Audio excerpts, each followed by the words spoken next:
All right. Hello, everybody. Welcome to another episode of Alternative Money Mondays. Appreciate everybody joining us. We've got a nice panel for you today and lots of drama in the cryptocurrency sphere and ecosystem. So, hopefully everybody will get some good information out of this one. My name is Jeremy Fletcher. I am the co-founder and CEO of a little software company called Ledgerama. We, of course, built the wallet Wallawallet to support HBAR and all the other awesome HTS tokens out there like JAM and Dovu and HBARX, USDC, all those great tokens out there. So we've got a great panel, and thanks for joining us. As you can see from the thumbnail, we are going to be talking about the hacks that happened over the past week. There was a lot of drama, so we're just going to go ahead and jump right into it. We'll save some of the Market Mondays and some of the other stuff for a little bit later in the show. We're going to go ahead and dive right into the meat of the discussion here. So just to kind of kick it all off, of course, the main news that we all saw was in the Solana world with the wallet hacks there. But there was something that I want to point out in the Hedera world as well, something that's out there floating around. So folks out there are probably familiar with Incash Official. So he is a quite popular influencer in the Hedera ecosystem, somebody that a lot of us are familiar with. And so he was out there warning, he was kind of give us a warning out there. So there's a browser out there called Hederaverse NFT Toolkit. All right, so do we have that one, Caitlin? Yeah, I got to share my screen real quick. All right. Yeah, so this is something that I wanted everybody to be aware of.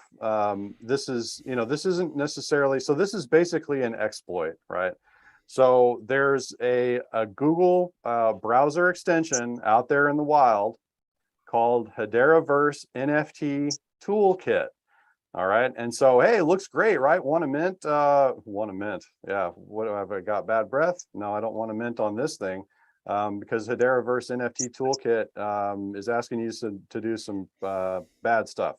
All right, so basically we'll kind of skip forward to, so yeah, Hederaverse NFT Toolkit. You got to be careful, folks.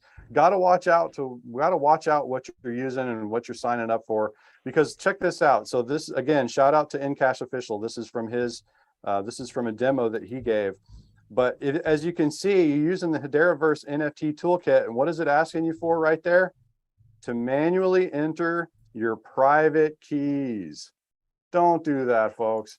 You got to be careful of the applications you're using. I mean, basically, it doesn't take a lot of folks can publish things to the Android Google Play Store. And this is something that you don't want to be doing. You don't want to be entering your private keys, because guess what happens? Enter the private keys and hey, I'm going to connect and I'm going to mint some NFTs. No, you're not. You're going to lose your HBAR. So watch out for these tools. Yeah, always got to be careful with what you're using out there. All right, and then we'll jump into the Solana wallet hacks, because I know that that's something that's on everybody's mind. It's something that was definitely on Rob and I's mind. So my partner and our CTO and lead developer of Wallawallet, Robert Keynes, is here, and he is the wizard behind the curtain, making sure that all of your HBAR and HTS tokens and all the stuff on Wallawallet is just bulletproof secure. We have been security first from the very beginning.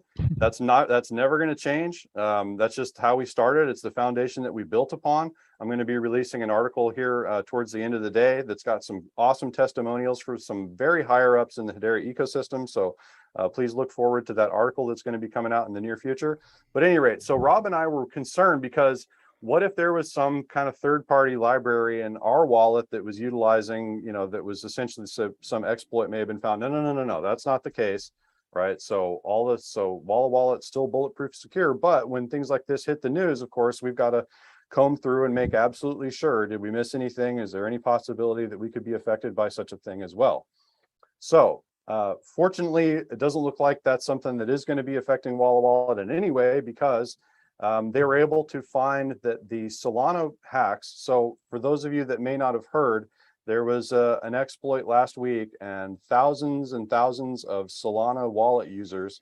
I heard hacks happening on Phantom. I heard hacks happening on a number of different wallets in the Solana ecosystem, and they are coming from connection. What appears to be they're coming from a connection to a DEX and wallet called Slope.finance. So of course, Slope is saying that they're still investigating the cause, but this is coming from a number of professionals in the industry that essentially. So if you would, Caitlin, go back to the Twitter one there and go back X out of that view if you would, and just kind of scroll down. So it looks like what happened was they were able to reproduce the hack, right? So there was a proxy to snoop on network requests. There's a tool called Fiddler running in the background, and they were able to. So after updating the hosts.conf file and resolving that to Slope's Sentry ingestion server, so and then all you have to do is open up Slope, create a wallet, look for requests on this slope.finance link, and look at that, private keys being sent in plain text via a request to the Sentry server. Rob, do you have any familiar with these Sentry servers, and what is this? Could you talk a little bit about the technical aspect of what's going on here? What happened? Well, we don't use the Sentry servers ourselves, and there's a mobile Sentry application that you can use to install into your mobile app that you can use to see what's going on with it, right? You can kind of look under the covers. You can help identify performance bottlenecks and issues like that. But I mean, these guys apparently had it running in production, and the service by default likes to send a lot of data. And it could be possible, as they said in the thread there, that somebody else had access to that Sentry account and was able to, pull that data and grab the keys. Now, I still don't personally know myself, and I guess it'll come out whether or not this was intentional. They were intentionally leaking it, or they just configured the Sentry server and didn't think that it would grab private keys, and send them across to that service. But you should never be writing an application that's sending private keys anywhere. Wallawallet doesn't have that issue. We did have the airdrop feature live for a while, and I don't want to say it got hacked, because it didn't get hacked, but it got exploited in a sense that people kept, uninstalling the app on a script and reinstalling it to get their free accounts and to get more free tokens than they should have gotten. And that's simply because we didn't have a way, to perform any KYC. And we are in talks with MoonPay in hopes to do that, so that we can offer airdrops to at least our MoonPay customers on Wallawallet, and hopefully that'll work out, because I'd love to bring that feature back. But even the way that it was implemented, you never send this private keys. We have to associate the token ID to the user's account, and we have to move the tokens to that account, but we're not going to ask them for their private keys so that we can do these things. They're basically going to send a request to us. We create the transaction on our side on the server. We send it to their wallet. They sign the transaction in Wallawallet on their wallet. So the transaction signing happens there. There's no reason to move the private keys anywhere away from Wallawallet. They sign that transaction. They have a period of, I think, 2 minutes before it times out. So once they sign that transaction and submit it themselves directly to the Hedera network, once again, the keys never leave the wallet. And the keys, in fact, stay in the secure element. They're encrypted by the secure elements keys, right? So there's a key pair that's so we're going to jump into that. Yeah. So Rob, we'll jump into the Wallawallet stuff a little bit more. I just wanted to be a note on that. So the airdrop campaign that we ran. So while there was an exploit, none of the users were exploited. The only people that were exploited was Rob and I, and just a little bit, because they were essentially, there was an account that had the reward tokens, and they were just able to hit that account over and over again through running the script that basically, created reinstall the wallet, right? And it, it was one of those that we expected that could happen too. So right, it could happen, right? So we were hoping for a more honest community. You know what? I think it's a sign of our coming of age to have people start really doing scams for the network. So expect a lot more of this, I guess. So Jeremy, the other thing is too, we've heard through the community that somebody said that, we're moving at a glacial pace with Wallawallet, that it's hard for us to get updates out. And a lot of that reason is because of our devotion to security. We want to make sure everything is solid before it gets out there. And the other thing is too, when you're trying to take down the titans of finance, you're going to need a glacier anyway. So maybe that's a good thing. I like that. Yeah, the Titanic, right? So they'll run into that glacier, and we know how the rest of that story ended. All right. So yeah, go ahead. Just something else to add as all of us are transitioning into Web3. remember, it's entirely my responsibility as an individual, and your responsibility as an individual to stay safe. Because once you create, for example, once you create a wallet with Wallawallet, of course you'll be given the seed phrase, and only you have access to it. And just a tip: don't store that seed phrase on any digital piece like your Dropbox, your USB stick, your password manager, or probably even your notepad or email.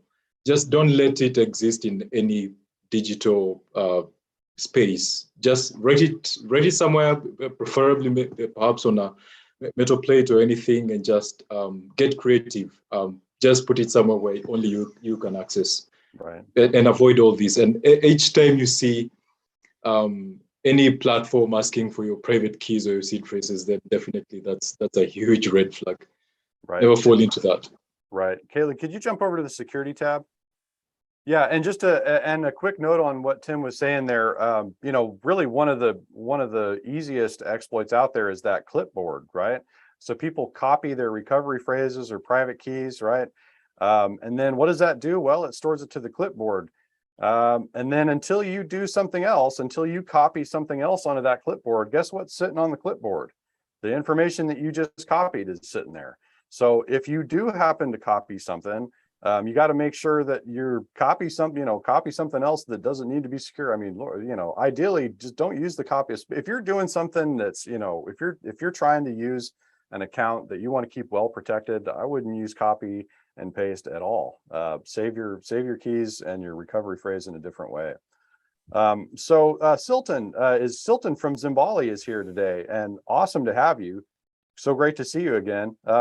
So now you've done quite a bit of work in the cybersecurity space, if my memory serves me well. Yes, sir. So if you would just say a little bit about what you were doing before in the cybersecurity space, and then kind of maybe just say a few words about what all this makes you think of, how this fits into your world and what y'all are doing at Zimbabwe Networks and what we're trying to prevent. So I was You went on mute. security officer. Can you hear me? Yes, there we go. Yeah. So I was in the ISSO world, which if you're in the federal government, we have a penchant for acronyms. So Information System Security Officer. I was State Department for 20 years and doing a lot of overseas work. And so things like that Sentry hack, I mean, typically it's, someone was debugging and forgot to turn off the debugger. And it happens all the time, right? Because these systems are now so complex with these multi-layer API interactions, with multiple internal and external accounts with multiple developers. It's bound to happen. The problem is that when you go live, you have to be bulletproof in a financial scenario.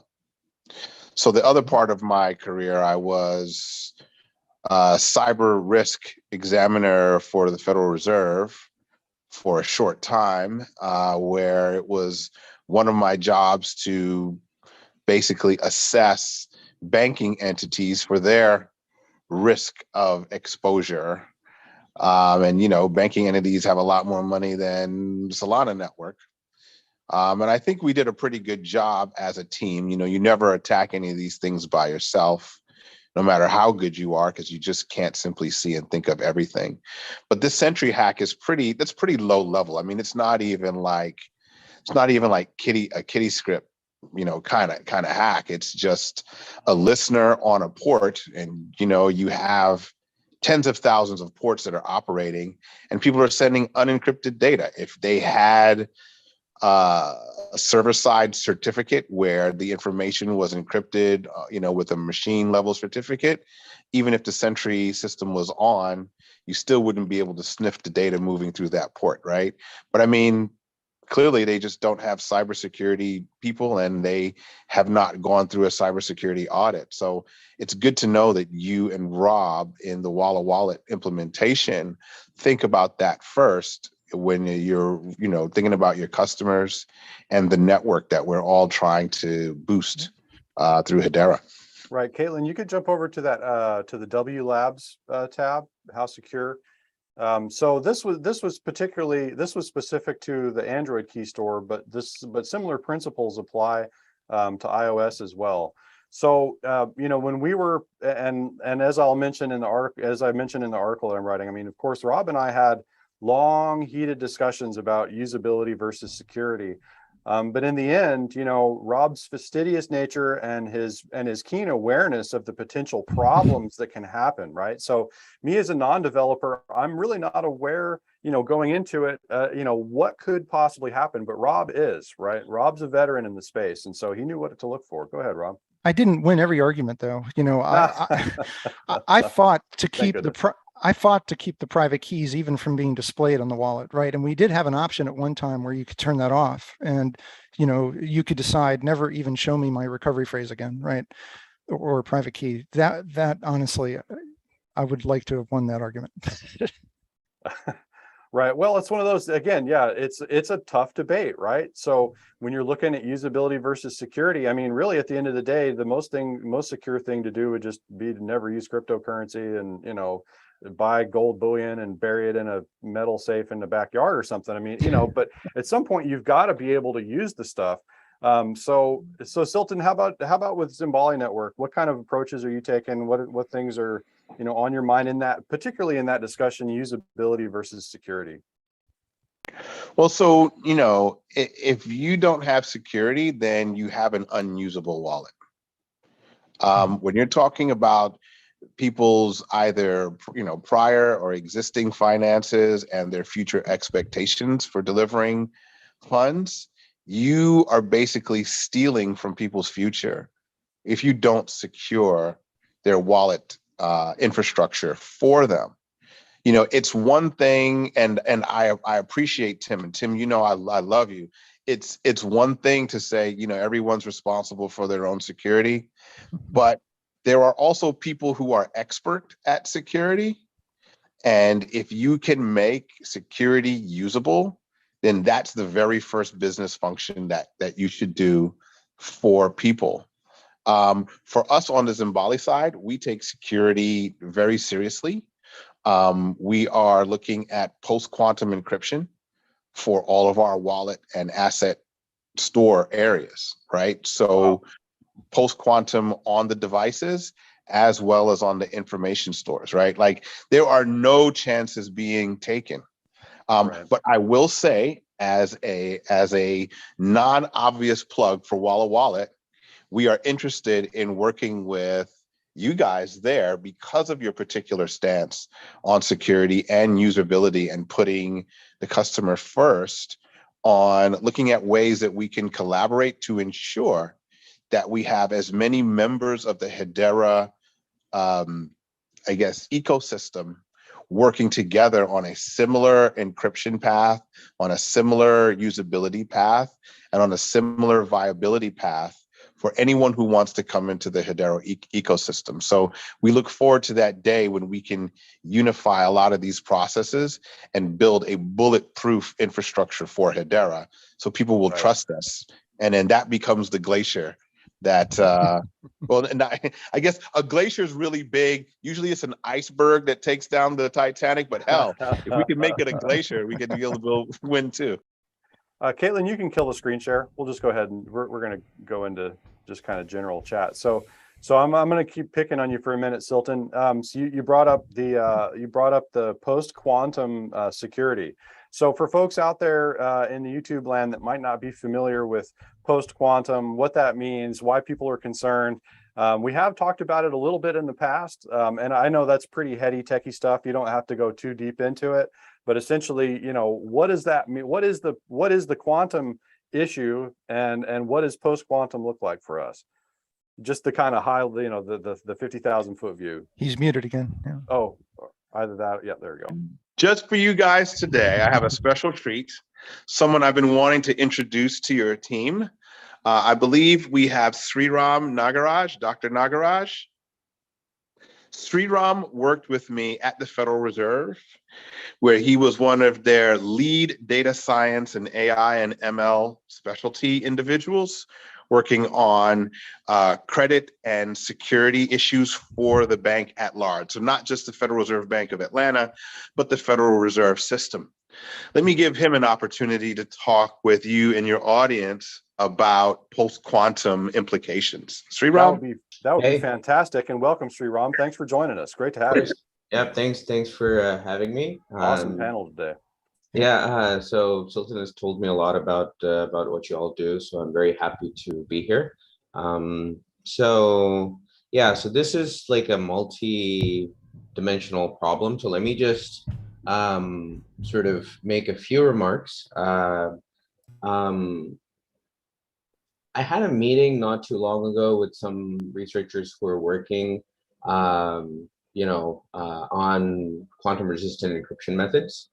Just to sort of set the stage here, right? So it seems that we all know that there are sort of bad actors in cyberspace, right? And so one of the things that they're seeing is there are individuals, groups who are actually hacking and basically copying over a bunch of encrypted data, right? So encrypted data, you'd probably think is totally irrelevant, right? But it turns out that they're actually copying over a ton of encrypted data just because eventually there will be quantum, computers that can break all the encrypted data, break through. And so while we have the access now, hey, let's just copy over a bunch of encrypted data. We can't use it today, but we're going to use it eventually, right?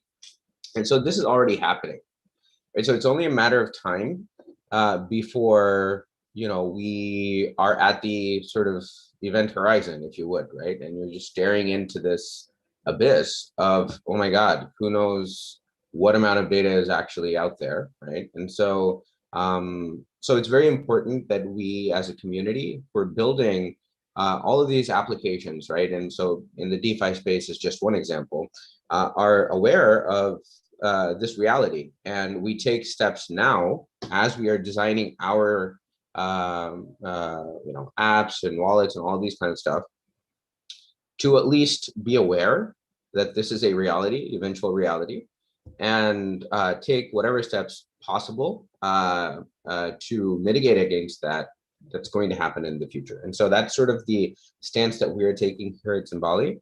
And as Sultan mentioned, we are very actively thinking and talking to people and seeing what is the best way that we can incorporate this within our stack.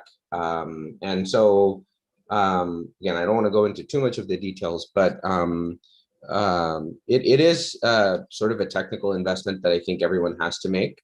And I would just encourage everyone to sort of actually just read up about all of this kind of stuff. If you all, I'm sure you guys are already reading about all of this, but just keep your eyes open. So as Sultan mentioned, one could incorporate this into at the transaction level, ideally, right?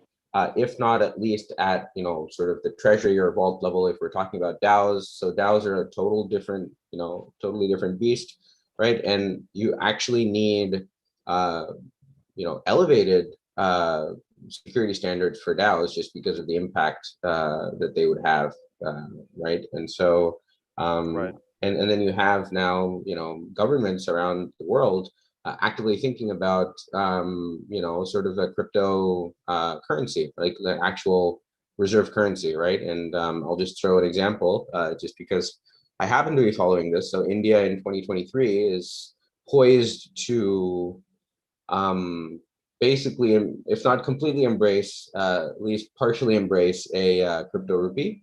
And so this is a huge economy in the world, and so like I'm sure they're thinking about it, and so it's I think only a matter of time before we actually 5 years, in 5 years time, maybe 10 years time, but sooner rather than later, this is going to be here, and so it's important that we incorporate all of this now. Right. Yeah, a lot of our investigation into post-quantum came because of our work in the CBDC space, right? And a lot of the competitors that we have in that space and applying for those CBDCs never mention post-quantum issues. And if you're talking about the lifeblood of an economy on a national scale, and you're talking about doing security and cybersecurity, we use, elliptical, Diffie-Hellman. Okay, all that's really great, but quantum supremacy is already here. It's a thing, and so you're putting an entire, economic system at risk without this implementation. So we like to consider ourselves one of the first to do it at scale inside of our application. Awesome. So Sriram, you mentioned that event horizon. So there was a podcast that came out, I want to say about 2 years ago now, pretty early on in the Hedera space. It was a discussion between, I'm forgetting the gentleman's name, but essentially Lehman wanted the Hedera ecosystem to be aware of the quantum issue, and they did mention this. They did mention something similar, like this kind of event horizon timeframe. Has that they were saying that it was pretty far out at the time. I think it was Google was boasting that they had some achievements in the quantum computing space, but still they were saying that the timeline for that was pretty far out, and that the Hedera ecosystem with their 256-bit encryption was well poised. I don't know if you agree with that still, and also with the timeline. Do you have any kind of just a general sense of when that event horizon, when we might be looking at? Are we looking 3 years, 5 years, 15 years? What are your thoughts? That's a great question, and I think it's at least the way I'm seeing it, it's not so clear cut. Just because of several reasons. One is there's sort of asymmetric information about this technology in general, right? So we don't really know who around the world has access to this at what level of development, and so. All of the timelines would be sort of just educated speculations, I think. Right. So that's one. And the second thing is, unlike just normal computing, right? When you talk about quantum level stuff, it's sort of like a spectrum. So there are some capabilities that you can have early on, some capabilities that will take more time. And so I think, it would be, I wouldn't probably hazard a guess that's super accurate at the moment. But I would say that, certainly within the decade, it seems plausible that we will have, real actors with like real capabilities. Right. Now, what those capabilities are, again, is a function of various things, right? And so, but I think, I don't know if we'll have, APIs for a quantum computer in 10 years, right? But, I think, like all of these things, you would first have sort of the national security, the military, implications, and all of those things would come first. Right. Right. And so, my best guess would be, as a conservative estimate, certainly within the decade, have some sort of capabilities around the world. So. Right. And you mentioned an interesting point. Like, just because Google mentioned that they've had some success with quantum computing, when you take into account state actors, right? I mean, they don't necessarily go out and tell you what it is that they've achieved in the cybersecurity world, right? They're not really exactly. They're not jumping up and down to let you know that they've got the goods in spades. So I have a question. Yeah, please, Tony, go ahead. Silton and Sriram, what is your projected increase in the compute load in order to post quantum encrypt your data? Sure. I think I could take a first pass at this. So I think, and again, I don't want to go into too much of the weeds here, but it's more a smarter way of generating the actual cipher rather than just an increasing payload of the computation, if that makes sense. All right. So it's just the way that the cipher is generated is based on completely different principles than your standard, whatever it is, 256, 512-bit encryption stuff. All right. So, Jeremy, one of the other things that I think Lehman, and I'm Brandon, by the way, if anybody doesn't know me, one of the things that Lehman was saying was, yes, there's quantum computing capabilities, but they wouldn't be useful for cracking the kind of encryption that we're using. Now, I'm not sure, maybe one of the experts can weigh in, but that was my understanding from what Lehman had said. Yeah, again, so it's like, I think there are at least two different phases here, right? So one is, I agree that in the very initial stages when this stuff comes out, I think, say, the kind of SHA-256 or even the next generation type encryption standards, right?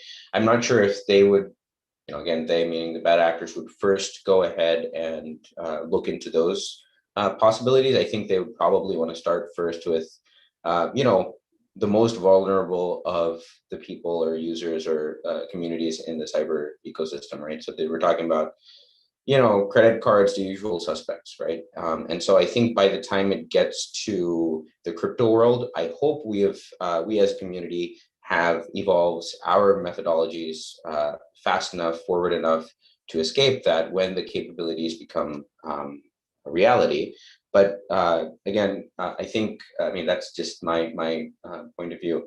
But I think, by the time the quantum resources become available to pose a real threat to the crypto space, I would be very surprised if we haven't already moved on. Good. So real quickly, I just for folks that joined in, if anybody wants to learn a little bit more about Wallawallet security, of course we've got a page there. It's a little bit outdated at this point, but we do have stuff on our website about the security audit that we went through, the approach to security that Rob took. So Rob, real quick, if you could just give us the kind of 60-second version of what it is that we're doing with people's private keys. What has been your approach to security within Wallawallet? Well, we are relying on the secure element of the phones, right? So each of these mobile devices, the Android and the iOS phones that we use must support basically a secure processor on there for the generating of the keys that are used to encrypt the data that we store. So every time you generate a new wallet in Wallawallet, we use the Hedera API to generate correctly the keys and the correct kind of key, right? The derived zero index key that we use, the private key, so it's not a master key. We take that, but we actually store the mnemonic, but we store it in an encrypted form that's signed by that security processor in the phone, right? So it's using that encryption to encrypt your keys and then store it, so that there's really no way to get to it unless you have physical access to the device, or unless it's leaked through something like Sentry, right? But or some other third-party code. But to our knowledge, there's nothing like that happening now. So we are forcing people to use their biometrics for that reason, because you're far less prone to an attack. Like I said, you have to have access to the physical device. And I still highly recommend that everybody who use Wallawallet, please enable also the PIN code in the app itself, because so you have another layer of security. If you only have your Face ID and somebody knocks you unconscious and they grab the phone, they can unlock the phone and they get your crypto fine. But if they don't know that 6-digit code, it's going to be much harder to get to it. Right. Yeah. The infamous wrench attack where somebody knocks you out. Yeah. But yeah, so the private keys, all that stuff, safely stored on, I believe it's Secure Enclave on the iOS devices. It used to be the Titan M chip on Android, but I'm not sure. That was a little while ago. So they may have renamed it. Hardware in the Android world is constantly in a state of flux. But we had a really interesting conversation with somebody that's very high up in the Hedera ecosystem, one of their core developers that uses Wallawallet, and mentioned that so it's so secure. So there's a cloning process where you can clone one phone to another, and it makes it really nice if you've got a new phone, you clone all your stuff over. And he said, but the one thing that he could not clone from his old phone to his new phone was Wallawallet, because those keys are so locked down tight in that secure enclave in the secure element that it was, but in the process. So cloning a phone, your crypto on Wallawallet's still going to, your HBAR and HTS tokens are still going to be safe. He had mixed feelings about it. Yeah. Well, he had mixed feelings about the usability. Yeah. But as far as security, let me ask you bulletproof. Because people change phones 2 to 3 years, right? And phones break and everything else get lost. How would a user reconstitute their Wallawallet in the case of breakage, loss, or theft? They need to go into their secret place, whether it's a safe or they dig it up out of the ground, whatever. They need to get that original phrase and they need to re-enter it into Wallawallet to restore the wallets. Now, I'm really excited about the future and some of these things that are happening with information theoretic secure, stuff that Nilian is talking about as far as the technologies that they're looking to develop. And that may help to make things a lot easier. I know Lehman and the team at Swirls Labs are also working on a DREC solution that may also be quantum, resistant as well. DREC, just for those that may not know, DREC, decentralized recovery, right? Yeah. Right. So we've got some really big brains in the, in the space working on these tough problems. I don't have the time to work on it myself right now, but I'm keeping up with it. I want to make sure that when these things are available, that we can try it out and create a proof of concept and maybe integrate them into Wallawallet to make it a lot easier for people to recover their phrases by, using secrets that only they would know. And you can basically design, your own authentication protocol for that to make sure that you're not able to lock yourself out, but of course you have to take things into account too if you want to leave your money to somebody else if you happen to die or something. But right. The social recovery seems pretty feasible and secure to me because it's based on your relationships and people who will raise their hand to help you get it back. Very promising. We are well aware of some of the usability issues with the tight security that's needed. But like Rob said, there are some big brains in the space working on solving these problems to make it more usable. Welcome to the early days of technology, folks. We are still in the very early days. So there are definitely some growing pains. But main takeaways, if there are any takeaways from this, just please do not enter your private keys into some browser extension. Just hold on, keep your private keys and your recovery phrases safe. Don't share those with anybody. You got to keep them safe. So that's kind of the main takeaway. These exploits coming from, careless developers on one side, and then kind of sketchy, potentially sketchy things that you're connecting to. You got to be aware. You got to do your homework, and just because all that glitters is not gold. So it may look like a fantastic thing, and you think you're going to get some free NFTs or whatever it is, but you gotta be careful. All right, so we're gonna jump to the Market Mondays. My favorite influencer in the space, Brandon, the HBAR Bull, is here to give us a little bit of Market Mondays update. How are we looking over the past 7 days, Brandon? Sure, it's actually looking pretty good over the past 7 days. There's been a couple positive catalysts. Early last week, it was looking a little bit rough, but late last week we got some news. It was that BlackRock, which is a huge asset manager in the traditional finance space, is going to start to allow their customers access to crypto assets through Coinbase. So Coinbase did fairly well as well. The stock did pretty well. Now, BlackRock has over $10 trillion worth of assets under management. And this is why people are getting a little bit excited about this. I know, we talk about the big evil banks, the big evil asset managers and things like that. I don't necessarily subscribe to all that, but they're providing a service, right? That's right. We got to say they are providing a service. We just got to figure out ways to make it better. Yeah, but the positive side of this, of course, is that capital could flow into crypto, and people wanted to front run that a little bit. Even if 1% of those assets over the next several years found its way into crypto, that's $100 billion. And of course, there's the multiplier effect because the prices are being affected at the margin. So it's not just like the market cap of the crypto space goes up by that 100 billion. It goes up by multiples of that because of that multiplier effect. But Bitcoin did fairly well. It's up a few percent over the past week, but like I said, early last week, it had that dip. So it had a fairly good recovery. HBAR's in the same boat. It's up about 4% over the past week. It's sitting at about 7.8 cents. It did test. I know we talked about this in the past. I was looking for resistance at that Google spike high that we experienced a couple years ago at about 8 cents. And that's pretty much what we tested. We pulled back a little bit. We're sitting at about 7.8 cents. The other interesting thing that's going on in the Hedera space is DeFi. We had Saucer Swap launch, and people are getting excited about that. Just over the past few days, it actually launched on Friday. In a few days, we already have $11 million worth of assets locked on Saucer Swap, so they're doing an excellent job. We have over 680 million HBAR locked on Stater still. So, both of those platforms are doing a really good job. Of course, I jumped on there. Initially, I just wanted to put a little bit into Saucer Swap to see how it works, and it's pretty addictive. So I got involved with that.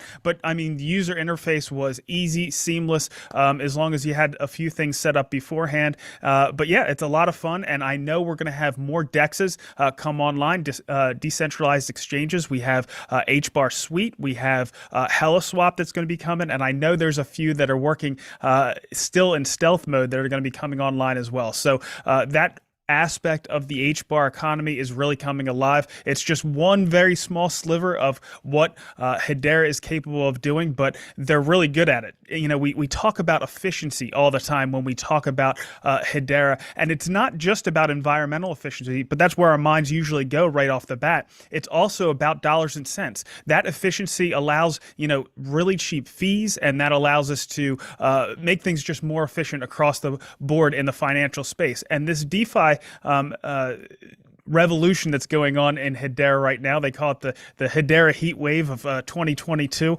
It's a great proof of concept for what is possible in other aspects of the financial world, and Silton's going to be taking the mantle there, but they can learn so many lessons from what happens, in this DeFi space. So that's the overall run through in the market. HBAR sitting right under 8 cents, which is certainly better than what we've seen in the past several months. And, Bitcoin sitting there at just about 24,000. And I'm sure if people would have thought those numbers were going to come out, a month or two ago, they'd probably think you were lying. So we're doing pretty good.